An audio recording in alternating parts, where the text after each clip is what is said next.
നമസ്കാരം. Lights camera action എന്ന നമ്മുടെ ചാനലിലേക്ക് ഒരിക്കൽ കൂടി സ്വാഗതം. ഞാൻ നിങ്ങളുടെ ശാന്തിവിള ദിനേശ്. നമ്മൾ ഇത് ചിത്രീകരിക്കുമ്പോൾ എറണാകുളം ഹൈക്കോടതിയിൽ എന്താ പറയുക, Janaki versus state of Kerala എന്ന് പറഞ്ഞ പടത്തിൻ്റെ സെൻസറിങ് തടഞ്ഞിരിക്കുകയാണല്ലോ. അതിൻ്റെ വിധി പ്രഖ്യാപിച്ചിട്ടില്ല. ഏതാനും നിമിഷങ്ങൾക്കകം പ്രഖ്യാപിക്കുമെന്ന് പറയുന്നു. അത്രയും സമയം കൂടെ ഇരുന്നാൽ ഈ സ്റ്റുഡിയോയിൽ വേറെ ഡബ്ബിംഗ് ഉള്ളതാണ്, അതുകൊണ്ട് മാറിക്കൊടുക്കണം. അതുകൊണ്ട് ആ വിധി കേൾക്കാനിരിക്കാതെ നമ്മൾ ഈ പ്രോഗ്രാമിലേക്ക് പോവുകയാണ്. ജാനകി എന്നുള്ള പേര് ഉപയോഗിക്കുന്നതിൽ തെറ്റില്ല എന്ന് ഇന്ന് സെൻസർ ബോർഡ് കോടതി പറഞ്ഞു. പിന്നെ എന്താ കുഴപ്പം വന്നിട്ടോ, ജാനകിയുടെ അച്ഛൻ്റെ പേര് ഉപയോഗിക്കാതിരുന്നത് എന്തൊരു വങ്കത്തരങ്ങളാണ് ഈ സെൻസർ ബോർഡ് പറയണമെന്ന് നിങ്ങൾ ആലോചിച്ചു. ജാനകി എന്ന് പറയുന്നതിൽ കുഴപ്പമില്ല, പക്ഷേ ജാനകി എന്തോ അവളുടെ അച്ഛൻ്റെ പേരെന്തോ ഒരു പേരുണ്ട്, ആ പേര് ഉപയോഗിക്കാതിരുന്നാൽ മതി എന്ന്. ഇപ്പോൾ ജാനകി എന്ന് എഴുതിയിട്ട് സക്കീർ ഹുസൈൻ എന്ന് എഴുതിയിരുന്നെങ്കിൽ ശരി, ഒരു ക്ലാഷിന് വേണ്ടി ചെയ്തതാണ്, ഹിന്ദുവായ അല്ലെങ്കിൽ രാമൻ്റെ പെണ്ടാട്ടിയായ സീതയെ കളിയാക്കാനായിട്ട് സക്കീർ ഹുസൈൻ എന്നിട്ടെന്ന് പറയാം, അല്ലെങ്കിൽ ക്ലമൻറ്റ് എന്നിട്ടാൽ അതൊരു ക്രിസ്ത്യൻ പേരിട്ടിട്ട് അധിക്ഷേപിച്ചെന്ന് പറയാം. ജാനകിയുടെ അച്ഛൻ പീതാംബരനാണെങ്കിൽ പീതാംബരൻ എന്നല്ലാതെ കോലപ്പൻ എന്നിടാൻ പറ്റുമോ? ഈ സെൻസർ ബോർഡിന് വേറെ പണികളില്ലേ എന്നാണ് ഞാൻ ആലോചിക്കുന്നത്. എന്തായാലും കുറച്ച് സമയത്തിനകം വിധി വരും. ഞാൻ വിധി വരുമ്പോൾ അതിൻ്റെ വിശദമായ കാര്യങ്ങൾ ഞായറാഴ്ച നമ്മൾ പറയുന്ന സിനിമ വാരഫലത്തിൽ പറയാം.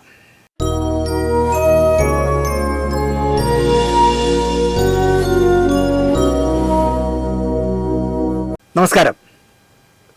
ഒട്ടും പ്രതീക്ഷിക്കാത്ത ഒരു വലിയ കലാകാരനെ കുറിച്ചാണ് ഞാനിന്ന് സംസാരിക്കുന്നത്. എപ്പോഴെങ്കിലും എന്നോട് ആരെങ്കിലും കലാരംഗത്ത് വന്ന ശേഷം അല്ലെങ്കിൽ സിനിമാ രംഗത്ത് വന്ന ശേഷം ഗുരുത്വമില്ലാത്ത എന്തെങ്കിലും ഒരു പണി താങ്കൾ ചെയ്തിട്ടുണ്ടോ എന്ന് ചോദിച്ചാൽ ഒരുപാട് മനസ്താപത്തോടെ ഞാൻ പറയും, ഒരു കാര്യം ഞാൻ ചെയ്തിട്ടുണ്ട്.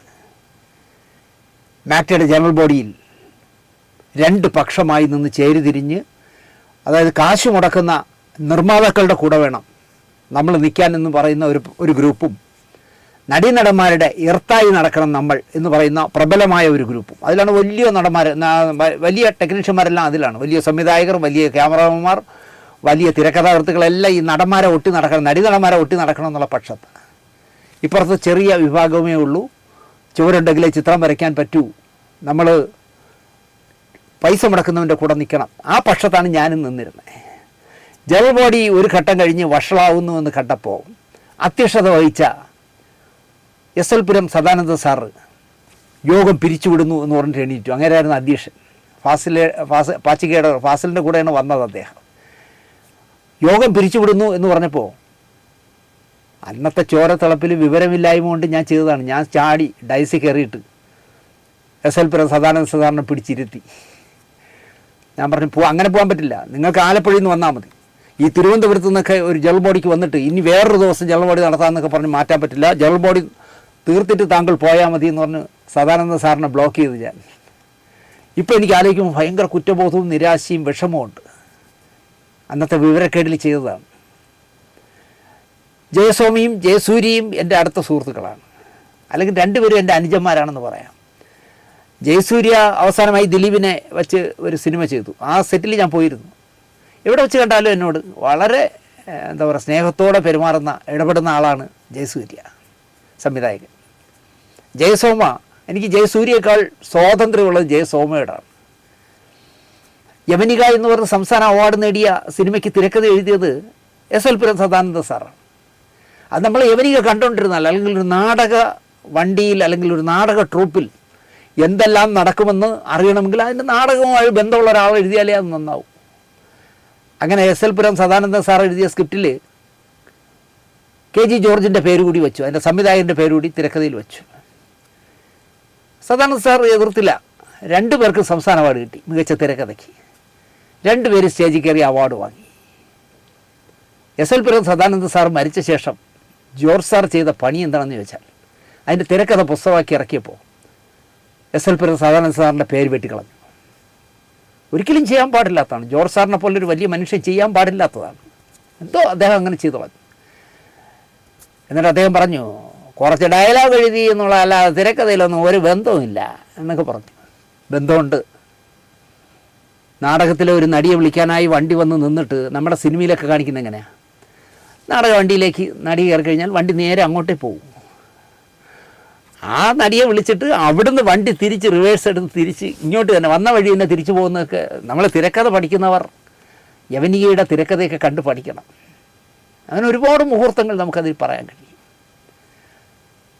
അപ്പോൾ അത് ഒരു നാടകവുമായി നടന്ന ഒരാളിനെ എഴുതാൻ കഴിയും. അത് എസ് എൽ പുരം സദാനന്ദൻ എന്ന് പറഞ്ഞ വലിയ മനുഷ്യൻ എഴുതിയ, അല്ലെങ്കിൽ മലയാളത്തിന് ആദ്യമായി ദേശീയ അവാർഡ് തിരക്കഥയ്ക്ക് വാങ്ങിത്തന്ന വലിയ മനുഷ്യൻ എഴുതിയത് തന്നെയാണ് യവനിക. അതിൽ അദ്ദേഹത്തിൻ്റെ ഔദാര്യത്തിൽ അല്ലെങ്കിൽ അദ്ദേഹത്തിൻ്റെ ഒരു നിസ്സംഗതയിൽ കെ ജി ജോർജിൻ്റെ പേരുകൂടി ടൈറ്റിൽ വച്ചിരിക്കാം. രണ്ടുപേരും അവാർഡ് വാങ്ങിച്ചപ്പോഴും പുള്ളി പരിഭവം കാണിച്ചില്ല. പക്ഷേ അദ്ദേഹം മരിച്ചു കഴിയുമ്പോൾ അദ്ദേഹത്തിൻ്റെ പേര് വെട്ടിക്കളഞ്ഞിട്ട് ഞാൻ മാത്രമാണ് എഴുതിയത് എന്ന് പറഞ്ഞ് പുസ്തകം ഇറക്കിയത് ഭയങ്കര മോശമായിപ്പോയി. അത് അവസാനം സ്റ്റേജ് ചെയ്യുകയൊക്കെ ചെയ്തു. മാതൃഭൂമിയാണ് ഇറക്കിയെന്ന് തോന്നുന്നു. എൻ്റെ കയ്യിലുണ്ട് ആ പുസ്തകം. ഇപ്പോൾ വാങ്ങിക്കാൻ കിട്ടില്ല, പുസ്തകം തടഞ്ഞു. പക്ഷേ എൻ്റെ അച്ഛനാണ് എഴുതിയത്, അത് തെളിയിക്കും, ഏതറ്റം വരെയും പോകുമെന്ന് പറഞ്ഞ് ജയസോമ അല്പം ഒരു വീര്യം കൂടിയൊരുത്തര. സദാനന്ദ സാറിൻ്റെ സ്വഭാവം കിട്ടിയത് ജയസോമയ്ക്കാണെന്ന് തോന്നുന്നു. അയാൾ ഒരുപാട് നിയമ പോരാട്ടങ്ങളൊക്കെ നടത്തി. മുഖ്യമന്ത്രിയെ കണ്ട് പരാതി കൊടുത്തു, കേസ് കൊടുത്തു, ഒരുപാട് കാര്യങ്ങൾ ചെയ്തു. അങ്ങനെ ഒരു ഫിലിം ഫെസ്റ്റിവൽ നടക്കുമ്പോൾ ജയസോമ അവിടെ വന്നു. വരുമ്പോൾ കാണുന്നത് മാക്ടിയുടെ പവലിയനിൽ ഞാനും രാമേന്ദ്രബാബു സാറും കൂടി ഇരിക്കുകയാണ്. രാമേന്ദ്രബാബുവാണ് യവനികയുടെ ക്യാമറമാൻ. ജയസോമ വന്നു, ഞാൻ പരിചയപ്പെടുത്തി. ഇത് എസ് എൽ പുരത്തിൻ്റെ മകനാണെന്ന് പറഞ്ഞ് പരിചയപ്പെടുത്തി. ഇരുന്നു കുറേ നേരം സംസാരിച്ചിട്ട് യവനികയെക്കുറിച്ചൊക്കെ ചോദിച്ചപ്പോൾ രാമേന്ദ്രബാബു സാറ് അദ്ദേഹത്തിൻ്റെ സ്ഥിരം സ്ലാങ്ങിൽ പറഞ്ഞു, അത് എസ് എൽ പുരം തന്നെയാണ് എഴുതിയത് എന്ന് പറഞ്ഞു. എന്നിട്ട് ഞങ്ങൾ മൂന്നുപേരും കൂടി ഇരുന്ന് ഫോട്ടോയൊക്കെ എടുത്തു. ഞാൻ ഒരുപാട് കാലമായി ഇപ്പോൾ ജയസോമയെ കണ്ടിട്ട്. എനിക്കെപ്പോഴും എന്താ പറയുക, എസ് എൽ പുരം സദാനന്ദ സാറിനെ കുറിച്ച് ഓർത്താൽ, ഇപ്പോൾ രാജംബി ദേവിനെ സൂപ്പർ സ്റ്റാർ, മമ്മൂട്ടിയെക്കാളും മുകളിൽ നാടകരംഗത്ത് വളർന്ന ആളാണ് രാജംബി ദേവ്. കാട്ടുകുതിരയിൽ കൊച്ചുവാവ.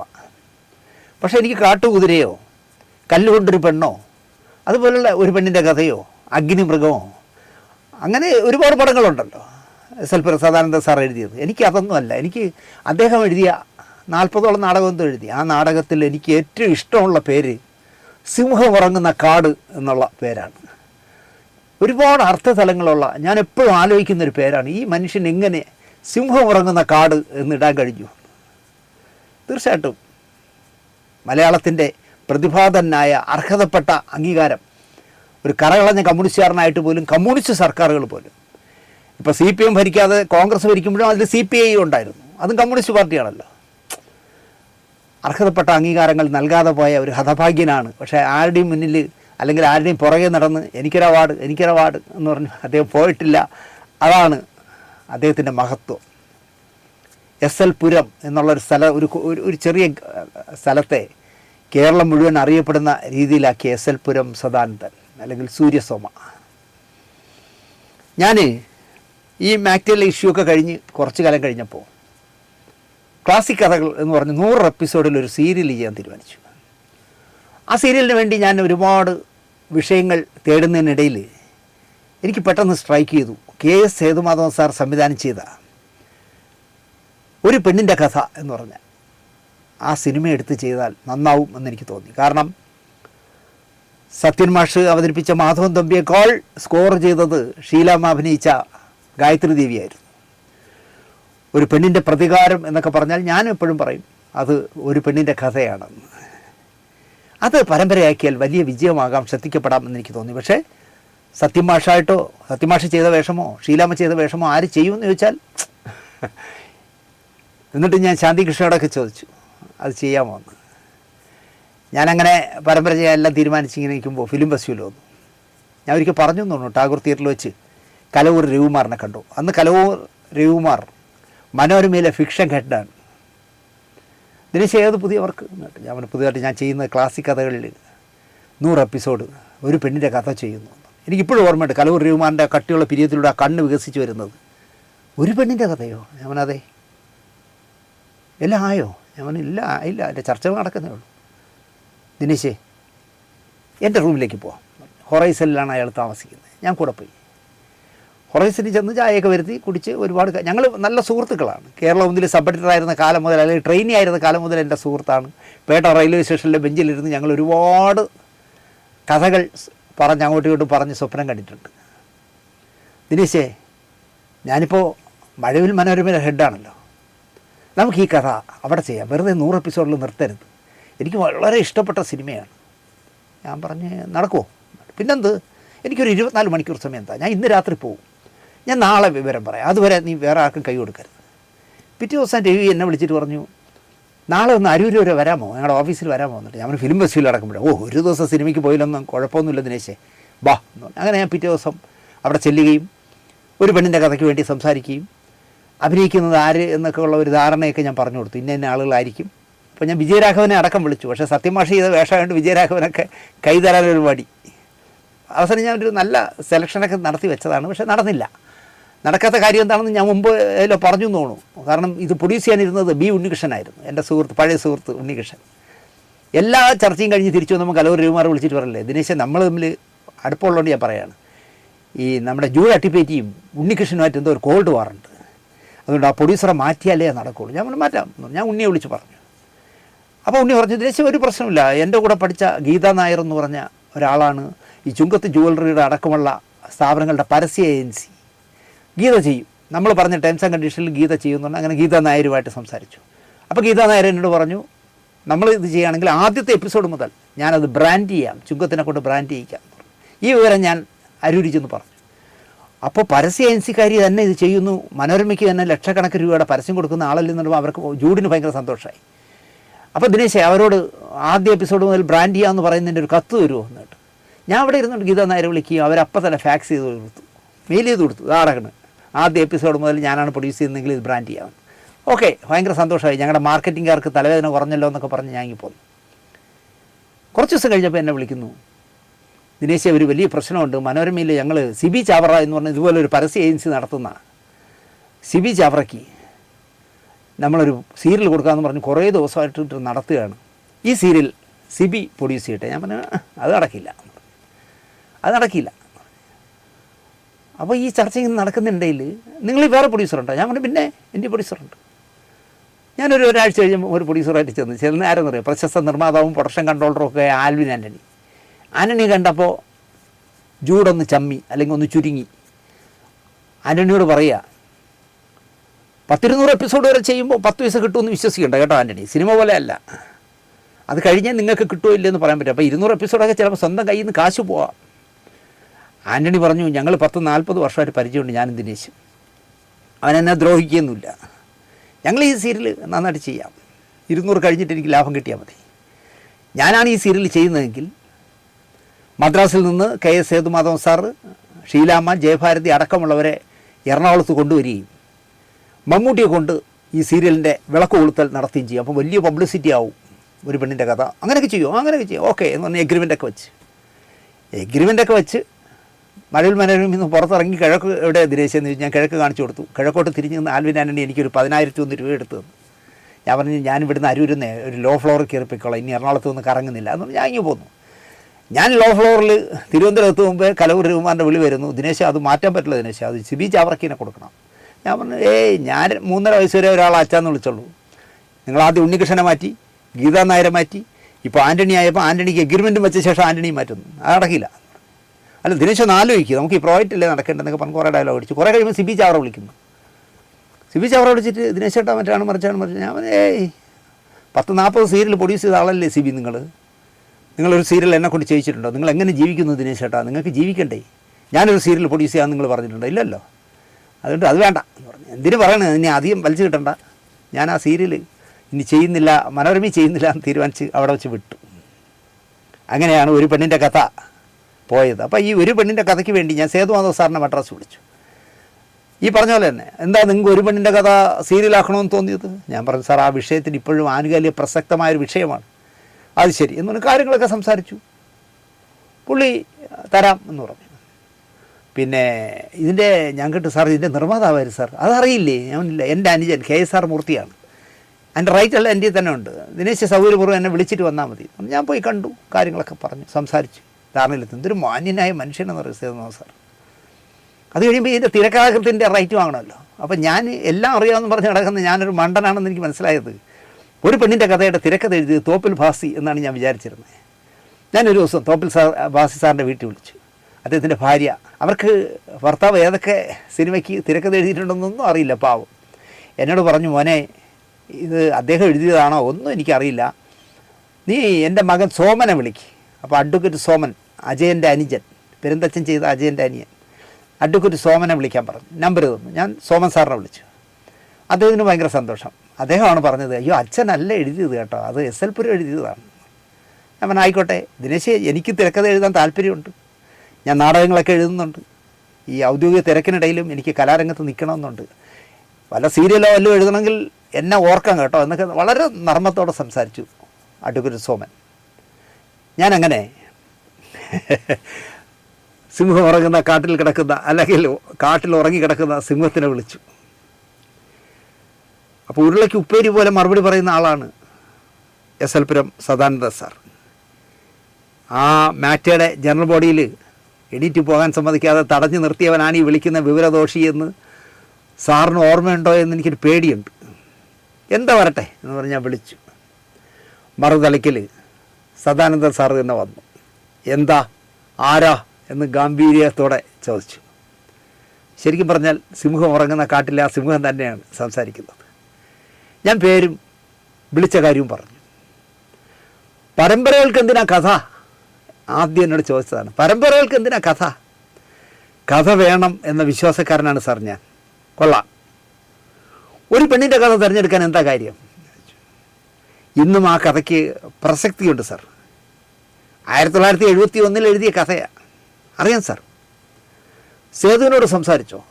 അതായത് സേതുമാധവ് സാറിനോട് സംസാരിച്ചോ എന്നാണ്. സംസാരിച്ചു സാർ.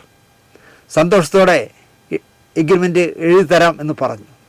നിർമ്മാതാവ് സേതു സാറിൻ്റെ അനുജൻ KSR മൂർത്തി സാറാണല്ലോ. സേതു സാറിനാണ് ഇപ്പോൾ അതിൻ്റെ എല്ലാ റൈറ്റെന്ന് എന്നോട് പറഞ്ഞു. ആദ്യം ശരി. മാധവൻ തമ്പിയും ഗായത്രി ദേവിയും സത്യനും ഷീലയും മത്സരിച്ച് അഭിനയിച്ച വേഷങ്ങളായിരുന്നു. സീരിയലിലെ പിള്ളേർക്ക് ആ വേഷം ചെയ്യാൻ പറ്റുമോ? ഒരിക്കലും ചെയ്യാൻ പറ്റില്ല സാർ. ഞാൻ കുറേ കൂടി സീരിയസ് ആയി ആലോചിക്കുകയാണ് ചിലരെ. അത് ശരി, എനിക്ക് പ്രശ്നമൊന്നുമില്ല കേട്ടോ, നേരെ വരൂ, നമുക്ക് സംസാരിക്കാം എന്ന് പറഞ്ഞ സാർ അടുത്ത ഉത്തരവാണ് കലക്കിയത്. എന്ന് വേണോ വന്നോ, എനിക്കിപ്പോൾ തിരക്കൊന്നുമില്ല. ഫോൺ വച്ചു. SL പുരം സദാനന്ദ സാറിനെ മരണം കൂട്ടിക്കൊണ്ടുപോകുന്നതിന് കുറച്ച് നാൾ മുൻപാണ് നാടക സിനിമ രംഗത്തെ കുലപതിയായ അദ്ദേഹത്തെ ഞാൻ ഈ റൈറ്റിനായി വിളിച്ചത്. എനിക്ക് ആ ഭാഗ്യം ഉണ്ടായില്ല, നേരിൽ കാണാൻ കഴിഞ്ഞില്ല സദാനന്ദ സാറിനെ. മലയാള സിനിമയ്ക്ക് ആദ്യമായി ദേശീയ അവാർഡ് നേടിത്തന്നത് 1967 സദാനന്ദ സാർ എഴുതിയ അഗ്നിപുത്രി എന്ന് പറഞ്ഞ സിനിമയിലൂടെയാണ്. മലയാള സിനിമയ്ക്കല്ല, ദക്ഷിണേന്ത്യക്ക് ആദ്യമായി സ്വർണ്ണ മെഡൽ നേടിത്തന്ന ചെമ്മീൻ എന്ന് പറഞ്ഞ രാമു കാര്യട്ടിൻ്റെ അനശ്വരമായ സിനിമയുടെ തിരക്കഥ എഴുതിയതും SL പുരം സദാനന്ദ സാറാണ്. നാടകലോകത്തെ എല്ലാ കാര്യങ്ങളും തന്മയത്വത്തോടെ വരച്ചു കാട്ടിയ യവനികയുടെ തിരക്കഥാകാരനാണ്. ചെമ്മീനിന് ഒപ്പം മത്സരിച്ച കാവ്യമേള എന്ന് പറഞ്ഞ സിനിമയ്ക്ക് ആ വർഷത്തെ മികച്ച പ്രാദേശിക ചിത്രത്തിനുള്ള ദേശീയ അവാർഡ് ലഭിച്ചിരുന്നു 1965. അതും SL പുരം എഴുതിയതായിരുന്നു. 1962 പുറത്തു വന്ന ശ്രീകോവിൽ മുതൽ 2000 പുറത്തു വന്ന ശ്യാമപ്രസാദ് സംവിധാനം ചെയ്ത കല്ലുകൊണ്ടൊരു പെണ്ണ് വരെ 140 സിനിമകൾക്ക് SL പുരം തിരക്കഥ എഴുതി. 40 നാടകങ്ങൾ എഴുതി. അവയിൽ 27 എണ്ണം പുസ്തകമായി. ഇവയിലെ ഒരാൾ കൂടി കള്ളനായി എന്ന് പറഞ്ഞ നാടകം 20 എഡിഷൻ പ്രിൻ്റ് ചെയ്തു. നട്ടല് വളയ്ക്കാത്ത കമ്മ്യൂണിസ്റ്റുകാരൻ കൂടിയായ ഈ നാടകകൃത്തിനെ, അല്ലെങ്കിൽ ഈ തിരക്കഥാകൃത്തിനെ നാടക സംവിധായകന് തേടി ഒരു പത്മ പുരസ്കാരവും വന്നില്ല, ഒരു ദാദാ സാഹിബ് പുരസ്കാരവും വന്നില്ല, JC ഡാനിയൽ അവാർഡും അന്വേഷിച്ചു തന്നില്ല. ഇവിടെ മുഖ്യമന്ത്രി മൂത്രമൊഴിക്കാൻ പോകുമ്പോൾ കൂടെ പോയിട്ട് എൻ്റെ ചേട്ടനൊരു അവാർഡ് കൊടുക്കണമെന്ന് പറഞ്ഞ് പിടിച്ചു വാങ്ങിക്കുന്ന നാടല്ലേ. അല്ലാതെ അർഹതപ്പെട്ടവർക്കല്ലല്ലോ ഇവിടെ JC ഡാനിയൽ അവാർഡൊക്കെ കൊടുക്കുന്നത്. ഇപ്പം തന്നെ കണ്ടില്ലേ, TV രംഗത്തെ സമഗ്ര സംഭാവനയ്ക്ക് നമ്മളെ കുഞ്ഞികൃഷ്ണൻ എന്ന് പറഞ്ഞ ദൂരദർശൻ്റെ ഡയറക്ടർക്ക്, ഒരു ഉദ്യോഗസ്ഥന് സമഗ്ര സംഭാവനയ്ക്ക് അവാർഡ് കൊടുക്കുന്ന നാടാണ്. കാരണം നമുക്ക് പിടിക്കാൻ കഴിവുണ്ടെങ്കിലേ അവാർഡ് കിട്ടൂ, അല്ലാതെ SL പുരത്തിനെ പോലെ നട്ടല് വളയ്ക്കാത്തവർക്കൊന്നും അവാർഡ് കിട്ടില്ല. നാടകരംഗത്തിനുള്ള മികച്ച സംഭാവനയ്ക്കുള്ള സമഗ്ര സംഭാവനയ്ക്കുള്ള പുരസ്കാരവും എസ് എൽ പുരം വഴി പോയിട്ടേയില്ല. എന്നാൽ അനർഹരായ പലരും ഇതൊക്കെ സംഘടിപ്പിച്ചുകൊണ്ട് എസ് എൽ പുരം വഴി നിരവധി പ്രാവശ്യം അങ്ങോട്ടും ഇങ്ങോട്ടുമൊക്കെ പോയി. ഈ പറഞ്ഞ മേഖലയിലൊക്കെ ഒരു സിംഹം തന്നെയായിരുന്നു എസ് എൽ പുരം സദാനന്ദൻ സാർ. 8ാം ക്ലാസ്സിൽ പഠിക്കുമ്പോൾ ജന്മിമാരുടെ കൊള്ളരുതായ്മയ്ക്കെതിരെ പോരാടി കമ്മ്യൂണിസ്റ്റുകാരനായി മാറിയ ആളാണ് എസ് എൽ പുരം. ഞാൻ മരണം വരെ ഒരു കമ്മ്യൂണിസ്റ്റുകാരനായിരിക്കുമെന്ന് ദൃഢപ്രതിജ്ഞ എടുത്ത മനുഷ്യനായിരുന്നു, സഖാവായിരുന്നു എസ് എൽ പുരം സദാനന്ദൻ. അക്ഷരം പ്രതി മരണം വരെയും അത് അദ്ദേഹം പാലിച്ചു. കമ്മ്യൂണിസ്റ്റുകാരും കോൺഗ്രസ്സുകാരും, അപ്പോൾ കോൺഗ്രസ്സുകാർ ഭരിക്കുമ്പോൾ ഞാൻ നേരത്തെ പറഞ്ഞല്ലോ, CPI കൂടെ ഉണ്ടായിരുന്നു.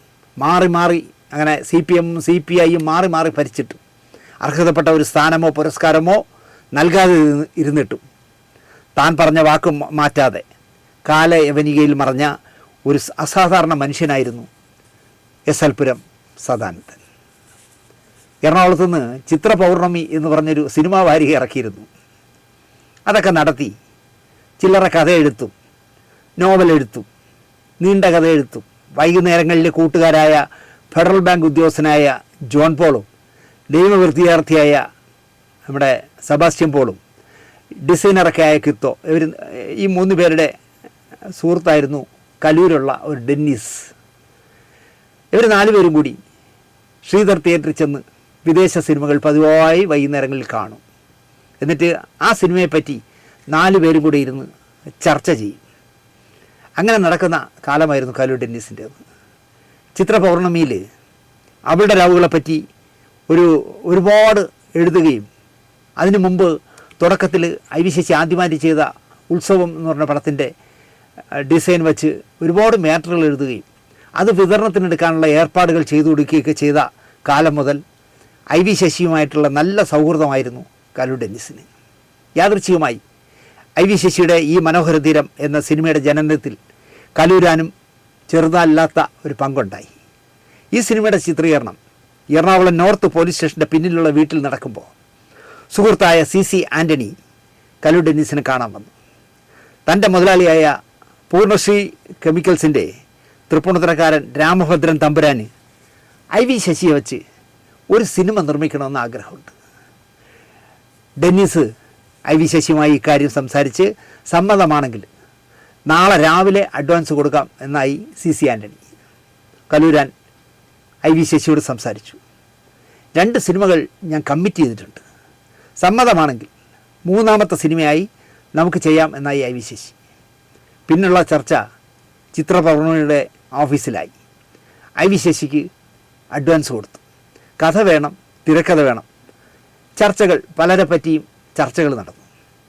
തെമ്മാടി വേലപ്പനും ഒരു പെണ്ണിൻ്റെ കഥയും ചെമ്മീനും അഗ്നിപുത്രിയുമൊക്കെ എഴുതിയ എന്താ പറയുക, ഈ സിനിമകളെല്ലാം തിയേറ്ററിൽ നിന്ന് കൈയടിച്ചിട്ടുള്ള ആരാധകനാണ് കലൂർ ഡെന്നീസ്. എസ് എൽ പുരത്തിൻ്റെ വലിയ ആരാധകനാണ്. കാരണം തെമ്മാടി വേലപ്പനൊക്കെ ഒരു തട്ടുപൊളിപ്പും പടമല്ലേ. നമുക്ക് എസ് എൽ പുരത്തിനെ കൊണ്ട് തിരക്കഥ എഴുതിക്കാമെന്ന് കലൂർ ഡെന്നീസ് അടിച്ചു പറഞ്ഞു.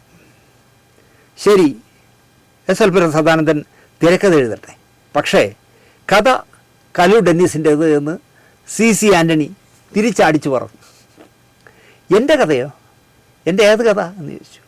ചിത്രകൗമുദിയിൽ താൻ എഴുതിയ നീണ്ട കഥയില്ലേ, ഒരു നീണ്ട കഥ നിങ്ങൾ എഴുതിയിരുന്നല്ലോ, അനുഭവങ്ങളെ നന്ദി. സിനിമയ്ക്ക് പറ്റിയ പശ്ചാത്തലമാണ് അതിൻ്റെ. ഞാൻ വായിച്ചിട്ടുണ്ട് എന്നായി CC ആൻ്റണി. ഒരു സിനിമയ്ക്ക് പറ്റിയ പശ്ചാത്തലം അതിനുണ്ട്. അതിന് സിനിമയ്ക്ക് നീ കഥ എഴുതണം, തിരക്കഥ എഴുതണം എന്നൊന്നും ഞാൻ പറയില്ല. നിൻ്റെ കഥ നമ്മൾ എടുക്കുന്നു. അപ്പോൾ ഒരു സിനിമയിൽ കഥ എഴുതണമെന്നോ തിരക്കഥ എഴുതണമെന്നുള്ള സ്വപ്നമൊന്നും ഇല്ലാതെ ചിത്ര പൗർണമിയായിട്ടൊക്കെ നടക്കുന്ന കാലമായിരുന്നു കലൂർ ഡെന്നീസിൻ്റേത്. ഞാൻ കഥാകാരനാകുന്നുവെങ്കിൽ എൻ്റെ സുഹൃത്ത് ജോൺ പോൾ അതിന് തിരക്കഥ എഴുതട്ടെ എന്നായി കലൂർ ഡെന്നീസ്. ഈ മനോഹര തീരത്തിൻ്റെ പാറപ്പുറം എഴുതിയ തിരക്കഥയിൽ ഐ.വി. ശശി പറഞ്ഞ കുറച്ച് തിരുത്തലുകൾ നടത്തിയ പരിചയം ജോൺ പോളിനുണ്ട്. അതും കലൂർ ഡെന്നീസാണ് കണക്ട് ചെയ്ത് കൊടുത്തത്. ബാങ്ക് ഉദ്യോഗസ്ഥനായ എൻ്റെ ഒരു സുഹൃത്തുണ്ട്, നിനക്ക് തിരുത്തണമെങ്കിൽ ജോണിനോട് പറഞ്ഞാൽ അത് ജോൺ തിരുത്തി തരും എന്ന് പറഞ്ഞാൽ അങ്ങനെയാണ് ജോൺ പോൾ ആദ്യമായിട്ട് തിരക്കഥയ്ക്ക് വേണ്ടി പേപ്പറിൽ പേന വയ്ക്കുന്നത്. എസ് എൽ പുരത്തിനെ കൊണ്ട് നമുക്ക് സംഭാഷണം എഴുതിക്കാം. ചാട്ടുളി പോലുള്ള വാചകങ്ങൾ എഴുതി പ്രേക്ഷകരെ വിശ്വസിപ്പിക്കുന്ന അല്ലെങ്കിൽ വിസ്മയിപ്പിക്കുന്ന ആളല്ലേ അദ്ദേഹം എന്നായി കലൂരാൻ. അദ്ദേഹം കുറേ സിനിമകൾക്ക് തിരക്കഥ എഴുതാതെ സംഭാഷണം മാത്രം എഴുതിയിട്ടുമുണ്ട്. അതിലൊക്കെ ഉണ്ടായിരുന്ന ഡയലോഗുകൾ കേട്ടാൽ അറിയാതെ നമ്മൾ കൈയടിച്ചു പോകും. എല്ലാത്തിനും CC ആൻ്റണിയും രാമഭദ്രൻ തമ്പുരാനും സമ്മതം. അങ്ങനെ ആവട്ടെ എന്ന് തീരുമാനിച്ചു. SL പുരത്തിനെ കാണാൻ ചേർത്തല പോയി. സൂര്യസ്വാമിയുടെ ഓഫീസിൽ ചെന്ന് കണ്ടു, കഥ പറഞ്ഞു. അദ്ദേഹത്തിന് ഇഷ്ടമായി കഥ. കാടിൻ്റെ പശ്ചാത്തലമാണ്. SL പുരത്തിന് പ്രത്യേകം ഇഷ്ടമായത് ആ കാടിൻ്റെ പശ്ചാത്തലമാണ്. കുറേ കാലമായി കാട് പശ്ചാത്തലമായൊരു സിനിമ വന്നിട്ട് എന്ന് അദ്ദേഹം പറയുകയും ചെയ്തു. 25,000 രൂപയാണ് അക്കാലത്ത് SL പുരത്തിൻ്റെ തിരക്കഥ എഴുതുന്നതിനുള്ള ഫീസ്, ശമ്പളം, പ്രതിഫലം. അഡ്വാൻസ് കൊടുക്കുന്നതിന് മുമ്പ് എൻ്റെ കഥയ്ക്ക് ജോൺ പോൾ എന്ന് പറഞ്ഞൊരു നവാഗതൻ തിരക്കഥ എഴുതും, താങ്കൾ സംഭാഷണം മാത്രം എഴുതിയാൽ മതിയെന്ന വിഷയം കല്ലു ഡെന്നീസ് അവതരിപ്പിച്ചു. താങ്കളുടെ സംഭാഷണം മാത്രം മതി, എൻ്റെ കഥ, എൻ്റെ സുഹൃത്തിൻ്റെ തിരക്കഥ, അതിന് താങ്കളുടെ സംഭാഷണം. ഒരു നിമിഷം SL പുരം ആലോചനയിലേക്ക് പോയി. കഥയോ തിരക്കഥയോ ആര് വേണമെങ്കിലും എഴുതിക്കോട്ടെ, സംഭാഷണം മാത്രം എഴുതുന്നതുകൊണ്ട് പ്രതിഫലക്കാര്യത്തിൽ യാതൊരു കുറവും പ്രതീക്ഷിക്കേണ്ട എന്ന് വളച്ചു കെട്ടില്ലാതെ തന്നെ SL പുരം പറഞ്ഞു. നീ കഥ എഴുതുകയോ നിൻ്റെ കൂട്ടുകാരൻ തിരക്കഥ എഴുതുകയോ എന്തോ ആയിക്കോ, എനിക്ക് സംഭാഷണം മാത്രമേ ഉള്ളെങ്കിൽ ഞാൻ അത് എഴുതാം, പക്ഷേ പ്രതിഫലം 10 പൈസ കുറയില്ല, 25,000 രൂപയും കിട്ടണം. നിങ്ങൾക്ക് പൂർണ്ണ തൃപ്തി ഉണ്ടെങ്കിൽ മാത്രം അഡ്വാൻസ് തന്നാൽ മതി. എനിക്ക് അത്യാവശ്യമായി ഒരു സ്ഥലം വരെ പോകണം, അതിനുള്ള സമയമായി എന്നായി സദാനന്ദ സാർ. ഇതൊക്കെ പറയുന്നതിൽ ഒട്ടും മയമുണ്ടായിരുന്നില്ല എന്നത് കലൂരാൻ പ്രത്യേകം ശ്രദ്ധിച്ചു. എന്നാലും എൻ്റെ സുഹൃത്തിന് തിരക്കഥാകാരനാകാം എന്നതും പുതുമുഖമായ എൻ്റെ സ്നേഹിതൻ്റെ തിരക്കഥയ്ക്ക് നാഷണൽ അവാർഡ് ഉൾപ്പെടെ നേടിയ SL പുരം സംഭാഷണം എഴുതാം എന്ന് സമ്മതിക്കുകയാണല്ലോ. ഒട്ടും സമയം പാഴാക്കാതെ ഉടനെ തന്നെ അഡ്വാൻസും കൊടുത്ത് ഈ പോയവരിറങ്ങി. IV ശശിക്കായി SL പുരം ആദ്യം എഴുതുന്ന സിനിമയാണ്. കാര്യങ്ങളെല്ലാം വിസ്തരിച്ച് IV ശശിയോട് പറഞ്ഞപ്പോൾ IV ശശിക്കൊരു സംശയം. ജോൺ സ്ക്രിപ്റ്റ് എഴുതുന്നതൊക്കെ നല്ല കാര്യമാണ്. SL പുരം മദ്രാസിലിരുന്നാണ് സ്ക്രിപ്റ്റ് എഴുതാറ്. ജോണിന് ബാങ്കിൽ നിന്നും ലീവ് എടുത്ത് മദ്രാസിൽ പോയിരുന്ന് SL പുരത്തിൻ്റെ കൂടെ ഇരുന്ന് തിരക്കഥ എഴുതാൻ പറ്റുമോ എന്നുള്ളതായിരുന്നു IV ശശിയുടെ സന്ദേഹം. സമയത്ത് സ്ക്രിപ്റ്റ് കിട്ടണമെങ്കിൽ തിരക്കഥയും സംഭാഷണവും ഒരാൾ തന്നെ എഴുതുന്നതല്ലേ നല്ലത് എന്ന് IV ശശി ചോദിച്ചു. ശശി പറയുന്നതാണ് പ്രാക്ടിക്കലെന്ന് കലൂരാനും തോന്നി. ജോൺ പോളിനും അതായിരുന്നു സമ്മതം. ജോൺ പോളിനും ബാങ്കിൽ നിന്ന് ലീവ് എടുക്കുന്ന ഇഷ്ടമല്ലായിരുന്നു. ഈ മനോഹര തീരുന്ന ദിവസം SL പുരത്തിനെ എറണാകുളത്ത് വരുത്തി IV ശശിയുമായി ചർച്ച നടത്തി. 1 മാസത്തിനകം തിരക്കഥ തീർത്തു തരാം എന്നായിരുന്നു SL പുരത്തിൻ്റെ ഉറപ്പ്. IV ശശിക്കും കൂടി വായിച്ച് കേൾപ്പിക്കാം എന്നും പറഞ്ഞു. IV ശശി കേൾക്കണമല്ലോ, സംവിധായകനല്ലേ. പിരിഞ്ഞു. കലൂരാനും കിത്തോയും CC ആൻ്റണിയും കൂടി 1 മാസം കഴിഞ്ഞപ്പോൾ മദ്രാസിലെത്തി. SL പുരത്തിനെ വിളിച്ചു. 2 ദിവസം കഴിഞ്ഞ് കാണാമെന്ന് ഇങ്ങോട്ട് ഉത്തരം പറഞ്ഞു. ഒരേ സമയം 3 സിനിമകൾ ഒരേ സമയത്ത് ചെയ്തുകൊണ്ടിരിക്കുന്ന തിരക്കിലായിരുന്നു അക്കാലത്ത് IV ശശി. ഈ മനോഹര തീരം, അലാവുദ്ദീൻ്റെ അത്ഭുത വിളക്ക്, അവളുടെ രാവുകൾ 3 സിനിമ ചെയ്യുകയാണ് ആ സമയത്ത്. IV ശശി എയർപോർട്ടിൽ ഇറങ്ങിയാൽ നിർമ്മാതാക്കളുടെ ക്യൂ ആണ്. ഇപ്പോൾ IV ശശി കോഴിക്കോട്ട് വന്ന് ഇറങ്ങുകയാണെങ്കിൽ അവിടെ നിർമ്മാതാക്കൾ നിൽക്കും കാത്ത്, എനിക്കൊരു പടം. തിരുവനന്തപുരത്ത് ഇറങ്ങുകയാണെങ്കിൽ അങ്ങനെ, മദ്രാസിലാണെങ്കിൽ അങ്ങനെ. അത്ര തിരക്കിലായി IV ശശി അക്കാലത്ത്. SL പുരം പറഞ്ഞതുപോലെ 2 ദിവസം കഴിഞ്ഞ് IV ശശിയെയും കൂട്ടി സ്വാഗത് എന്ന് പറഞ്ഞ ഹോട്ടലിൽ SL പുരത്തിനെ കാണാനെത്തി.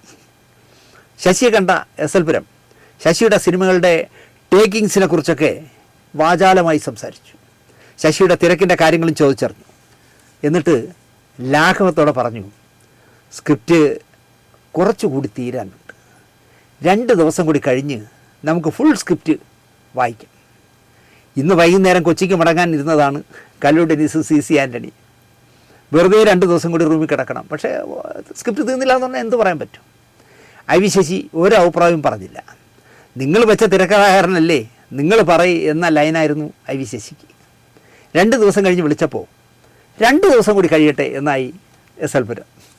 ഇങ്ങനെ പറഞ്ഞാൽ എന്ത് ചെയ്യും സാർ, സ്ക്രിപ്റ്റ് കിട്ടിയിട്ടല്ലേ ഷൂട്ടിങ്ങൊക്കെ പ്ലാൻ ചെയ്യാൻ പറ്റൂ എന്നായി കലൂരാൻ. നിങ്ങളാരാ ഇതൊക്കെ പറയാൻ?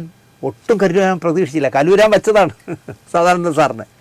എടുത്ത വായിൽ ചോദിക്കുകയാണ്, നിങ്ങൾ നിർമ്മാതാവല്ല, നിങ്ങൾ സംവിധായകനല്ല, പിന്നെ നിങ്ങളാരാ ഇതൊക്കെ പറയാൻ എന്നായി. ഞാൻ പറഞ്ഞിട്ടാ സാറിനെ കൊണ്ട് തിരക്കഥ എഴുതിക്കുന്നത്. കല്ലൂരും വിട്ടില്ല. ഇതേ നല്ല അണ്ടർലൈനിട്ട് കേട്ടോളൂ. ഇതേ പച്ചമരുന്ന് കടയില്ലേ കിട്ടുന്ന കുറുന്തോട്ടിയും ഞെരിഞ്ഞിലും അല്ല തൂക്കി വാങ്ങാൻ, തലക്കുള്ളിൽ നിന്ന് വരണം, അതാണ് തിരക്കഥ, മനസ്സിലായോ എന്ന് പറഞ്ഞ് തിരിച്ച് ഷൗട്ട് ചെയ്തു എസ്എൽപുരം. ഇത്രയും പറഞ്ഞിട്ട് അദ്ദേഹം ഫോൺ കട്ട് ചെയ്ത് കളഞ്ഞു. ഐ വി ശശിയെ വിളിച്ച് ഈ വിവരം പറഞ്ഞപ്പോൾ ശശി പറയുന്നത്, ഇനി നീയൊന്നും പറയാൻ നിൽക്കണ്ട, എങ്ങനെയെങ്കിലും വേഗം എഴുതി വാങ്ങിക്കാൻ നോക്ക് എന്നായി. 2 ദിവസം കഴിഞ്ഞ് വീണ്ടും ഇതേ ടീം ചെന്നു. ഐ വി ശശിയും CC ആൻ്റണിയും കല്ലൂരാനും കൂടി. 2 നാൾ മുമ്പ് ഷാർപ്പായി സംസാരിച്ചതോ ഫോൺ കട്ട് ചെയ്തതോ ഒന്നും എസ്എൽപുരം സാർ പ്രകടിപ്പിച്ചതേയില്ല. അങ്ങനെ ഒരു സംഭവമേ നടന്നിട്ടില്ല എന്നുള്ള രീതിയിലായിരുന്നു. വളരെ നാടകീയതയോടെ 1.5 മണിക്കൂർ കൊണ്ട് എസ്എൽപുരം തിരക്കഥ വായിച്ച് തീർത്തു. പക്ഷേ ഐ വി ശശി ഒരു അഭിപ്രായവും പറഞ്ഞില്ല. കൊള്ളാമെന്നോ നന്നായെന്നോ അല്ലെങ്കിൽ ആ സീൻ മാറ്റണം, ഈ സീൻ ഇങ്ങനെ ആക്കണം, ഒന്നും ഐ വി ശശി പറയുന്നില്ല. എന്തെങ്കിലും മാറ്റം വേണോ എന്ന് എസ്എൽപുരം ചോദിച്ചില്ല. ഞാൻ എഴുതിയതാണ് ഫൈനൽ എന്നുള്ള രീതിയിൽ പുള്ളിയിരിക്കുക. കാരണം അത്രയും തിരക്കുണ്ട് എസ്എൽപുരത്തിൽ. അദ്ദേഹം എണീറ്റു. എന്നിട്ട് CC ആൻ്റണിയോട് ഒറ്റ ചോദ്യം, അഡ്വാൻസ് കഴിച്ചുള്ള ബാക്കി തുക കൊണ്ടുവന്നിട്ടുണ്ടോ? ആൻ്റണി പോക്കറ്റിൽ കരുതിയിരുന്ന കവറെടുത്ത് എസ്എൽപുരത്തിന് കൊടുത്തപ്പോൾ വലതു കൈ കൊണ്ട് ആ കവർ വാങ്ങി, എന്നിട്ട് ഇടത് കയ്യിലിരുന്ന തിരക്കഥ ആൻ്റണിക്ക് കൊടുത്തു. പൈസയുടെ കാര്യത്തിൽ വളരെ കർക്കശക്കാരനായിരുന്നു എസ്എൽപുരം. സിനിമയിൽ അങ്ങനെ ആകണം, ഇല്ലെങ്കിൽ പറ്റിക്കപ്പെടും. പെട്ടെന്ന് എൻ്റെ മനസ്സിലേക്ക് ഓടി വരുന്ന ഒരു രംഗം എന്താണെന്ന് ചോദിച്ചാൽ, 22 സിനിമകൾക്ക് ഒരു വമ്പൻ നിർമ്മാണ കമ്പനിക്ക് വേണ്ടി സൂപ്പർ ഹിറ്റുകളായ കാലാതിവർത്തിയായ നിരവധി പാട്ടുകളും പശ്ചാത്തല സംഗീതവും നൽകിയ ദേവരാജ മാഷിനെ പറ്റിച്ച ഒരു വേന്ദ്രൻ ജീവിച്ചിരുന്ന നാടാണ് കേരളം. 22 മലയാള സിനിമയ്ക്ക് ആ 22 സിനിമയിലും സൂപ്പർ ഹിറ്റായ പാട്ടുകളും പശ്ചാത്തല സംഗീതവും എല്ലാം നൽകിയ ദേവരാജ മാഷിനെ പറ്റിച്ച നാടാണ്. സത്യമാഷ് അടക്കം അഭിനയിച്ച സിനിമകളായിരുന്നതിനാൽ എല്ലാം സൂപ്പർ ഹിറ്റ് സിനിമകളായിരുന്നു. എന്നിട്ട് പോലും ഈ 22 സിനിമകൾക്കും 1 രൂപ പോലും മരിക്കുന്നതിനും ദേവരാജ മാഷിന് കൊടുത്തിട്ടില്ല. എന്തായാലും എസ്എൽപുരത്തിൻ്റെ പെരുമാറ്റം കല്ലൂരാനും സംഘത്തിനും ഇഷ്ടമായില്ല. വർഷങ്ങൾ കടന്നുപോയി. കല്ലു ഡെന്നീസ് എന്ന പത്രപ്രവർത്തകൻ തിരക്കുള്ള തിരക്കഥാകൃത്തായി മാറി. മാക്ട് തുടങ്ങി. എസ്എൽപുരവും എല്ലാ പരിപാടിക്കും വരുമായിരുന്നു.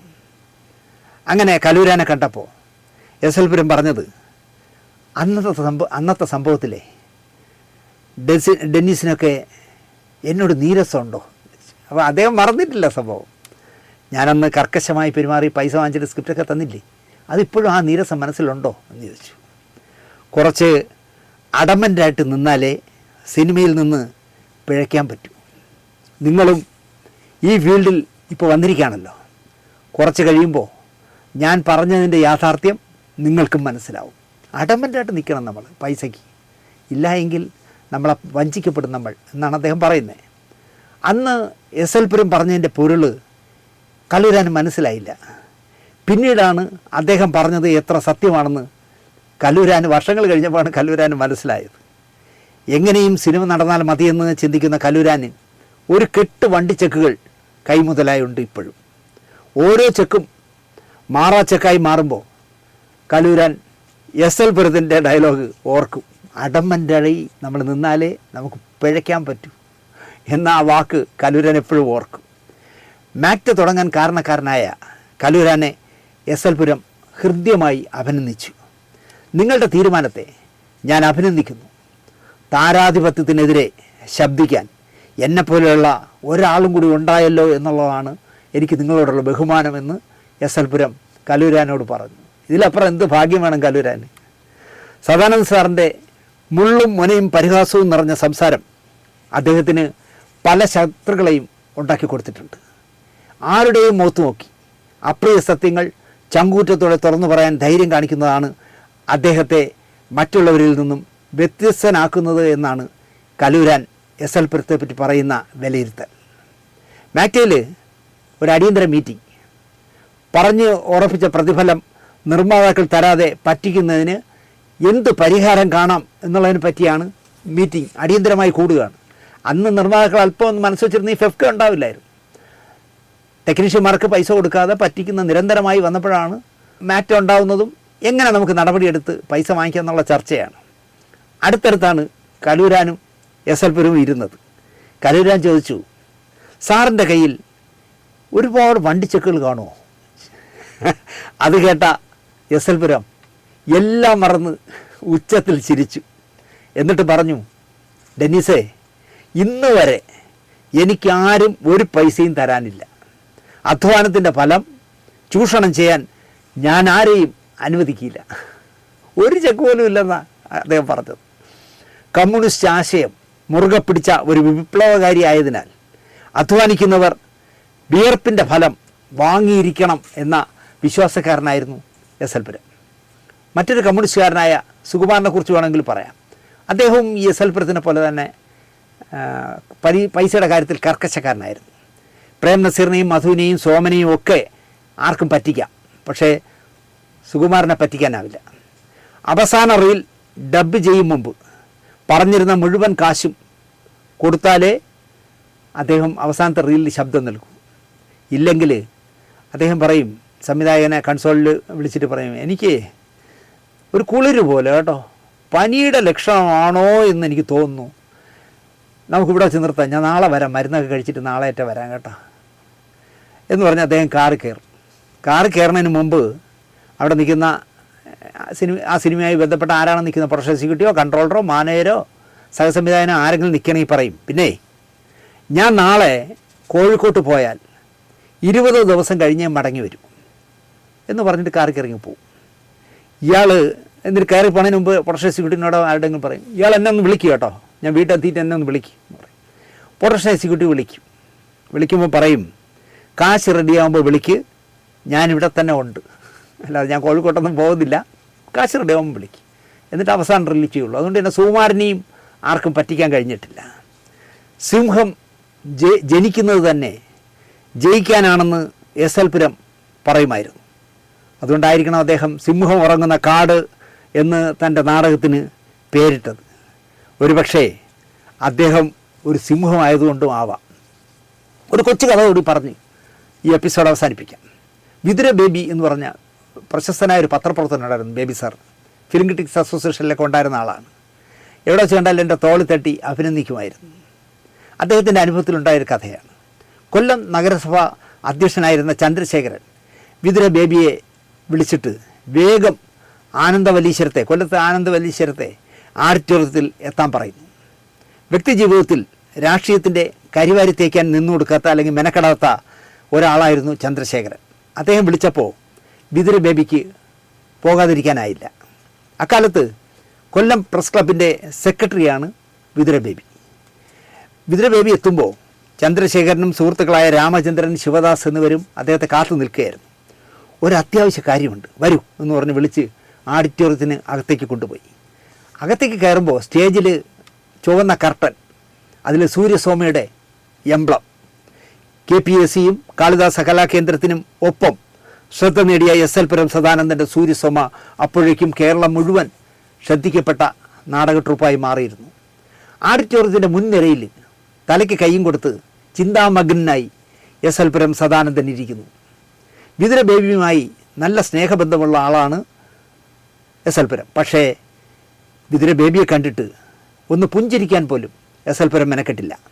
സുഹൃത്ത് ബന്ധമൊക്കെ പരണത്ത് വെച്ച മട്ടിലങ്ങനെ ഇരിക്കുകയാണ്. ആഡിറ്റോറിയത്തിൽ നേരത്തെ പറഞ്ഞ 3 പേരല്ലാതെ 4-5 പേർ അവിടെ ഒറ്റയ്ക്ക് ഇരിക്കുന്നു. 5 പേരേറ്റേ ഉള്ളൂ. എസ് എൽ പുരത്തിൻ്റെ നാടകം എന്നറിഞ്ഞാൽ ആഡിറ്റോറിയത്തിൽ സീറ്റ് കിട്ടാത്ത കാലത്താണ് 4-5 പേര് മാത്രം അവിടെ ഇരിക്കുന്നത്. അവിടെ ഇരിക്കുന്നതിൽ ഒരാൾ കൊല്ലത്തെ ഒരു വ്യവസായ പ്രമുഖനാണ് പി ലക്ഷ്മണൻപിള്ള. വ്യവസായിയും സാമൂഹ്യ പ്രസ്ഥാനങ്ങളുടെ ചുക്കാൻ പിടിക്കുന്ന ആളും പല നല്ല കാര്യങ്ങൾക്കും കൈയയച്ച് സഹായിക്കുകയൊക്കെ ചെയ്യുന്ന ആളാണ് ലക്ഷ്മണൻപിള്ള. ചന്ദ്രശേഖരൻ വിതുര ബേബിയോട് തൻ്റെ ധർമ്മസങ്കടം പറഞ്ഞു. കൊല്ലം റോട്ടറി ക്ലബിൻ്റെ സാമൂഹ്യ സേവന പരിപാടികൾക്കായി അതിൻ്റെ ധനശേഖരണാർത്ഥം നടത്തുന്ന നാടകമാണ് കാട്ടുകുതിരയാണ് നാടകം. കാട്ടുകുതിര എന്ന് പറഞ്ഞാൽ ഒരു ദിവസം തന്നെ 3 സ്റ്റേജിലൊക്കെ 3-4 വർഷം കളിച്ച നാടകമാണ്. രാജൻ ബി ദേവിനെ സൂപ്പർ സ്റ്റാറാക്കിയ നാടകമാണ്. യോഗ തീരുമാനപ്രകാരം ഈ ടിക്കറ്റ് എങ്ങനെ വിൽക്കാമെന്നുള്ള ചർച്ച വന്നപ്പോൾ പറഞ്ഞു 10 മുതലാളിമാർ, കൊല്ലത്തുള്ള ഈ കശുവണ്ടി മുതലാളിമാരുടെ കേന്ദ്രമാണല്ലോ കൊല്ലം, 10 മുതലാളിമാർ 10,000 രൂപയുടെ വീതം ടിക്കറ്റുകൾ എടുക്കണം. അപ്പോൾ 1 ലക്ഷം രൂപ കിട്ടുമല്ലോ. 1 ലക്ഷം രൂപ നിസ്സാരമായി പിരിഞ്ഞു കിട്ടും. അങ്ങനെയാണെങ്കിൽ 10 മുതലാളിമാർ സമ്മതിച്ചു. അതുകൊണ്ട് തന്നെ ടിക്കറ്റ് എല്ലാം വിറ്റ് പോയതുകൊണ്ട് നാടകം നടക്കുന്ന കാര്യം പരസ്യപ്പെടുത്താനും പോയില്ല. കാരണം ടിക്കറ്റ് എല്ലാം വിറ്റ് പോയില്ല. ഇനി എന്തിനും പരസ്യത്തിന് പൈസ ചിലവാക്കുന്നു എന്ന് വിചാരിച്ചു. 10,000 രൂപയ്ക്ക് വീതം ടിക്കറ്റ് എടുത്ത മുതലാളിമാരും ഈ 10 മുതലാളിമാരും കിട്ടിയ ടിക്കറ്റുകൾ ആർക്കും കൊടുക്കാതെ മേശ വലിപ്പിൽ മേശയ്ക്കകത്ത് അവിടെ വാരി എറിഞ്ഞു. അവർക്കിതാണ് ചിന്ത. അവിടെ വാങ്ങിച്ചു കിട്ടു. ടിക്കറ്റ് എടുത്ത മുതലാളിമാർ പോലും നാടകം കളിക്കുന്ന ദിവസം കുടുംബസമേതം കാട്ടുകുതിര കാണാനായിട്ട് ഈ ആഡിറ്റോറിയത്തിലേക്ക് വന്നതേയില്ല. അപകടം പണത്ത സംഘാടകർ റോഡിലിറങ്ങി നിന്നിട്ട് യാചിക്കും പോലെ ആൾക്കാരുടെ പറഞ്ഞു, എസ് എൽ പുരത്തിൻ്റെ കാട്ടുകുതിര നാടകം ഫ്രീ ആയിട്ട് വേണമെങ്കിൽ കണ്ടോ, 1000 രൂപ ടിക്കറ്റ് വെച്ച് കളിച്ചിരുന്ന നാടകമാണ്, ഞങ്ങൾ ഫ്രീ ആയിട്ട് കാണിക്കുകയാണ്. കാണാൻ വിളിക്കുമ്പോൾ ഈ പെട്ടെന്ന് വീട്ടിൽ പോകാനോ വല്ലതും വരുന്നൊരു നാടകം കാണാൻ കയറും. ആരും ഇവർ കാലെ പിടിച്ച് പറഞ്ഞിട്ടും നാട്ടുകാർ കയറുന്നില്ല. 50,000 രൂപയായിട്ടുമാണ് എന്താ പറയുക സൂര്യസ്വാമിക്ക് കൊടുത്താലും കാണികളില്ലാതെ നാടകം കളിക്കില്ല എന്നുള്ള വാശിയിലാണ് എസ് എൽ പുരം തലയ്ക്ക് കൈ കൊടുത്ത് ഇങ്ങനെ ഇരിക്കുന്നത്. നിങ്ങൾ 50,000 രൂപ എന്നാലും കളിക്കില്ല, കാണാൻ ആളില്ലെങ്കിൽ എസ് എൽ പുരം കളിക്കില്ല എന്നാണ് അദ്ദേഹം കർക്കശമായി ചന്ദ്രശേഖരനോട് പറഞ്ഞിരിക്കുന്നത്. ഇങ്ങനെ ആളില്ലാ കസേരകൾ നോക്കി നാടകം കളിച്ചാൽ നാളെ മുതൽ കേരളത്തിൽ അങ്ങാടിപ്പാട്ടാവും. സൂര്യസ്വാമിയുടെ കാട്ടുകുതിര കാണാൻ 10 പേരെ പോലും കൊല്ലത്ത് കിട്ടിയില്ല എന്ന്. എന്തു വന്നാലും കാണികളില്ലാതെ നാടകം കളിക്കുന്ന പ്രശ്നമില്ല എന്ന് എസ് എൽ പുരം പറഞ്ഞിരിക്കുകയാണ്. എസ് എൽ പുരത്തിൻ്റെ പ്രഖ്യാപനം സംഘാടകരെ ശരിക്കും വെട്ടിലാക്കി. ഒരു മാർഗം കണ്ടെത്തണം, അതിനുവേണ്ടിയാണ് താങ്കളെ വിളിച്ചതെന്ന് വിതുര ബേബിയോട് പറഞ്ഞു. അപ്പോൾ കൊല്ലം കളക്ട്രേറ്റിൻ്റെ തെക്കുവശത്ത് ഒരു 10-300 സ്ത്രീകൾ താമസിക്കുന്ന ഒരു ലേഡീസ് ഹോസ്റ്റലുണ്ട്. മലയാള നാട് വാരികയിലെ രാജേന്ദ്രൻ എന്ന് പറഞ്ഞ ഈ വിതുര ബേബിയുടെ സുഹൃത്തിൻ്റെ ഭാര്യയാണ് അവിടുത്തെ മേട്രൺ. നല്ല പരിചയമുണ്ട് അവരുമായിട്ട്. വിതുര ബേബി നേരെ അവിടെ എത്തി. കാട്ടുകുതിര കണ്ടില്ലെങ്കിൽ ഭയങ്കര നഷ്ടമായിരിക്കും, എസ് എൽ പുരത്തിൻ്റെ നാടകമാണ്, നിങ്ങളെല്ലാവരും ഇവിടെ എത്ര പേരുണ്ടോ അത്രയും പേരെയും നാടകം കാണാൻ ഞാൻ ക്ഷണിക്കാമെന്നാണെന്നൊക്കെ പറഞ്ഞ് ഇദ്ദേഹം വിതുര ബേബി സംസാരിച്ചു. അപ്പോൾ അവർ പറഞ്ഞു, അയ്യോ ഇപ്പോൾ എന്ന് പറഞ്ഞാൽ എങ്ങനെ, ജോലി കഴിഞ്ഞ് ഓരോരുത്തരായിട്ട് വന്ന് തുടങ്ങിയിട്ടേ ഉള്ളൂ. താമസക്കാർ വന്ന് അവർ ഡ്രസ്സൊക്കെ മാറി കുളിച്ച് ഒക്കെ റെഡിയാകണ്ടേ, രാവിലെ ജോലിക്ക് പോയവരല്ലേ, ഒരു 1.5 മണിക്കൂർ സമയം തരാമെങ്കിൽ ഞാൻ അവരെ എത്തിക്കാം എന്നായി മേട്രൻ. അങ്ങനെ 6 മണിക്ക് തുടങ്ങാനിരുന്ന നാടകം 7:30 മണിക്ക്, കൃത്യം 7:30 മണിക്ക് എന്താ പറയുക 10-300 തരുണിമണികൾ ആ ഹോസ്റ്റലിൽ നിന്ന് വന്നതുകൊണ്ട് ആഡിറ്റോറിയത്തിൽ ഒരുവിധം നിറഞ്ഞു. ആദ്യ ബെല്ലും സെക്കൻഡ് ബെല്ലും മുഴങ്ങി, കർട്ടൻ ഉയർന്നു. കൊച്ചുവാവയും കുറത്തി കല്യാണിയും ആന നായരും കൂടി ചിരിയുടെ പൂരം സ്റ്റേജിൽ കത്തിച്ചു. നിറഞ്ഞ കയ്യടി. എസ് എൽ പുരത്തിൻ്റെ മുഖത്ത് സംതൃപ്തി. 15-ാം വയസ്സിൽ പള്ളിക്കൂടത്തിൽ നിന്നും എടുത്തു ചാടി പൊതുജീവിതത്തിലേക്കും പൊതു പ്രവർത്തകനായും കലാരംഗത്തും ഇനി ഞാൻ അതിനാണ് എൻ്റെ തട്ടകം എന്ന് തീരുമാനിച്ച ആളായിരുന്നു എസ് എൽ പുരം. കഞ്ഞിക്കുഴിയിലെ കാരക്ക വീട്ടിൽ നാരായണൻ കാർത്തിയായനി അമ്മ ദമ്പതികളുടെ മകനായിട്ട് 1926 എസ് എൽ പുരം ജനിച്ചത്. കമ്മ്യൂണിസ്റ്റ് നേതാവ് ആർ സുഗതൻ സഖാവിനെ പരിചയപ്പെട്ടതാണ് എസ് എൽ പുരത്തിൻ്റെ നാടകകാരനെ കണ്ടെത്താൻ കഴിഞ്ഞത്. കുടിയിറക്ക് എന്ന് പറഞ്ഞ നാടകമാണ് എസ് എൽ പുരം ആദ്യമായിട്ട് എഴുതിയത്. അത് സുഗതൻ സാർ നിർബന്ധിച്ച് എഴുതിപ്പിച്ചതാണ്. ചേർത്തല ഹൈസ്കൂളിൽ 4ാം ഫോറത്തിൽ പഠിക്കുമ്പോഴാണ് പോലീസ് കേസിൽ എസ് എൽ പുരത്തിനെ പെടുത്തുന്നത്. സദാനന്ദനെ പെടുത്തുന്നവർ, അന്ന് എസ് എൽ പുരം ഇല്ലല്ലോ, സദാനന്ദനെ പെടുത്തുന്നത്. അറസ്റ്റ് ചെയ്യാൻ പോലീസ് എത്തിയപ്പോൾ ജനാലയിലൂടെ സദാനന്ദൻ പുറത്തേക്ക് ചാടി. അതോടെ പഠിത്തം അവസാനിച്ചു. കോട്ടയത്ത് നടന്ന സമസ്ത കേരള സാഹിത്യ പരിഷത്ത് നാടക മത്സരത്തിൽ എസ് എൽ പുരത്തിൻ്റെ ഒരാൾ കൂടി കള്ളനായി 1ാം സ്ഥാനം നേടി. 1962 പി എ തോമസിൻ്റെ ശ്രീകോവിലിൻ്റെ തിരക്കഥ എഴുതിയാണ് സിനിമയിൽ തുടക്കം. 1971 ഒരു പെണ്ണിൻ്റെ കഥ സംസ്ഥാന അവാർഡ് തിരക്കഥയ്ക്ക് നേടിക്കൊടുത്തു.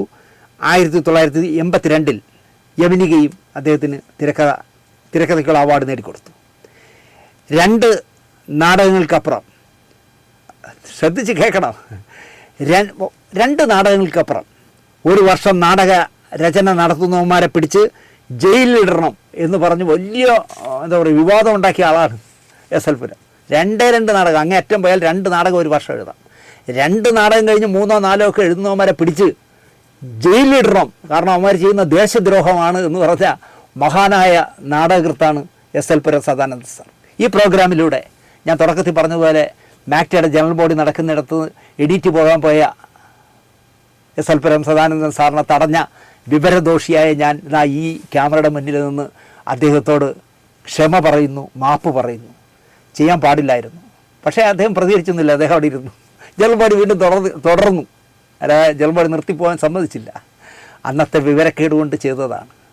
എസ് എൽ പുരം സദാനന്ദ സാറിൻ്റെ ആത്മാവിന് നിത്യശാന്തി നേർന്നുകൊണ്ട് അർഹതപ്പെടുന്ന ഒന്നും മാറി മാറി വന്ന കമ്മ്യൂണിസ്റ്റും കോൺഗ്രസും ഭരിച്ചിട്ട് പോലും, അല്ലെങ്കിൽ കോൺഗ്രസിൻ്റെ കൂടെ CPI ഭരിച്ചിട്ട് പോലും അർഹതപ്പെട്ട ഒന്നും കൊടുക്കാതെ യാത്ര പറഞ്ഞ കലാകാരനാണ് എസ് എൽ പുരം സദാനന്ദ സാർ. അദ്ദേഹത്തിൻ്റെ ആത്മാവിന് നിത്യശാന്തി നേർന്നുകൊണ്ട് ഈ എപ്പിസോഡ് ഇവിടെ അവസാനിപ്പിക്കുന്നു. നന്ദി, നമസ്കാരം.